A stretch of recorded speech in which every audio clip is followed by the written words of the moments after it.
பூமிக்கு வரும் மர்ம சிக்னல். ஏலியன்கள் அழைக்கிறதா? கண்டுபிடிக்க முடியாமல் திணறும் விஞ்ஞானிகள்.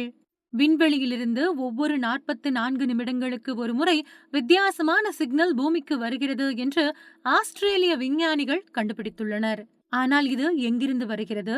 சிக்னல் மூலம் நம்மை யாராவது தொடர்பு கொள்ள முயற்சிக்கிறார்களா? ஏலியன்கள் தான் இந்த சிக்னலை அனுப்புகிறதா என்கின்ற கேள்விகளுக்கு விடை தெரியாமல் விஞ்ஞானிகளே குழம்பி போயுள்ளனர். அண்டத்தில் உள்ள ஏதோ ஒரு பொருளில் இருந்துதான் இந்த சிக்னல் வருகிறது என்பதை கண்டுபிடித்துள்ள அவர்கள் அது எந்த பொருள் என தெரியாமல் திணறி வருகின்றனர். இந்த மர்ம பொருளுக்கு அவர்கள் ASKAP J18320911 என பெயரிட்டிருக்கின்றனர். ஆஸ்திரேலிய ஸ்கொயர் கிலோமீட்டர் அரோ பாத்ஃபைண்டர் மற்றும் நாசாவின் சக்தி வாய்ந்த சந்திரா எக்ஸ்ரே தொலைநோக்கியை பயன்படுத்தி இந்த மர்ம சிக்னலை விஞ்ஞானிகள் கண்டுபிடித்துள்ளனர். 44 நிமிடங்களுக்கு ஒரு முறை வரும் இந்த சிக்னல் சுமார் 2 நிமிடங்கள் வரை நீடிக்கிறது. விண்வெளியிலிருந்து எக்ஸ்ரே மற்றும் ரேடியோ கதிர்கள் வெளியாவது அதிசயம் ஒன்றுமில்லை. அவ்வப்போது தொலைதூர நட்சத்திரங்களிலிருந்து இது போன்ற கதிர்கள் வெளியாகும்.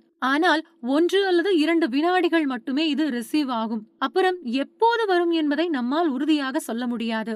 ஆனால் விஞ்ஞானிகள் தற்பொழுது ரிசீவ் செய்திருக்கும் சிக்னல் சீரானதாக இருக்கிறது. இதை நம்மால் முன்கூட்டியே கணிக்க முடியும். எவ்வளவு நேரம் நீடிக்கும் என்பதையும் சொல்ல முடியும். அப்படியெனில் இந்த சிக்னலை அனுப்பும் பொருள் எது? நிச்சயமாக நட்சத்திரங்கள் கிடையாது. நாம் இதுவரை புரிந்து கொள்ளாத ஒரு விஷயத்தைப் போல இது இருக்கின்றது. இருப்பினும் இந்த பிரச்சனைக்கு தீர்வு காண விஞ்ஞானிகள் தீவிரமாக பணியாற்றி வருகிறார்கள். சில கருத்துக்களையும் அவர்கள் முன்வைத்திருக்கின்றனர். உதாரணமாக, இறந்து போன நட்சத்திரங்களிலிருந்து காந்த எச்சம் வெளியேறும். அதுவாக கூட இது இருக்கலாம் என்று சந்தேகம் தெரிவித்திருக்கின்றனர். ஆனால் இப்பொழுது வரை இதற்கான உறுதியான ஆதாரம் கிடைக்கவில்லை. விண்வெளியில் நமக்கு தெரிந்ததெல்லாம் கோள்கள், குறுங்கோள்கள், விண்கற்கள், வால் நட்சத்திரங்கள், நட்சத்திரங்கள், கருந்துளைகள் தான். இதை தாண்டி புதிதாக எதுவும் கிடையாது. அப்படி பார்த்தால் நமக்கு தெரியாத இன்னும் ஏதோ ஒரு பொதுவான பொருள் விண்வெளியில் இருக்கின்றது. அது நீண்ட காலத்திற்கு அழிவில்லாமல் இருக்கலாம்.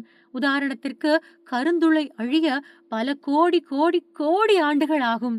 அதைவிட நீண்ட ஆயுள் கொண்ட ஏதோ ஒன்று விண்வெளியில் இருக்கின்றது. அதுதான் தொடர்ந்து சிக்னலை அனுப்பிக்கொண்டே இருக்கின்றது.